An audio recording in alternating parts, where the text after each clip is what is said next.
ஒருத்தருடைய உதவி எப்ப நமக்கு கிடைக்கணுங்க?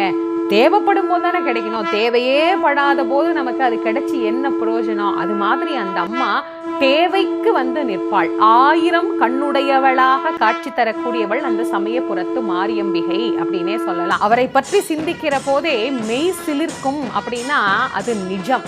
வார்த்தைகளால் வர்ணிக்க முடியாத பேரழகு படைத்தவள் அந்த அம்பிகை. எந்த வகையான பிரச்சனையாக இருந்தாலும் அம்மா நீ பார்த்துக்கோ அப்படின்னு அவளை நம்பி விட்டுட்டோம்னா போதும், அவ நம்மள பார்த்துக்குவா. எங்க கூப்பிட்டாலும் வருவாங்க. சமயபுரத்துலன்னு மட்டும் இல்லை, நாம எங்கிருந்து நினைச்சாலும், நம்ம வீடா இருந்தாலும் சரி, எந்த இடமா இருந்தாலும் சரி, நாம நினைத்தாலே போதும் அந்த அம்பாள் நமக்கு நலனை அருளுவாள். அதுக்கப்புறமா அவளுடைய சன்னதியில போய் அதுக்கு நாம நன்றி தெரிவித்து விட்டு வர்றோம் இல்லையா? அதைத்தான் அம்மா நம்ம கிட்ட எதிர்பார்க்கறது.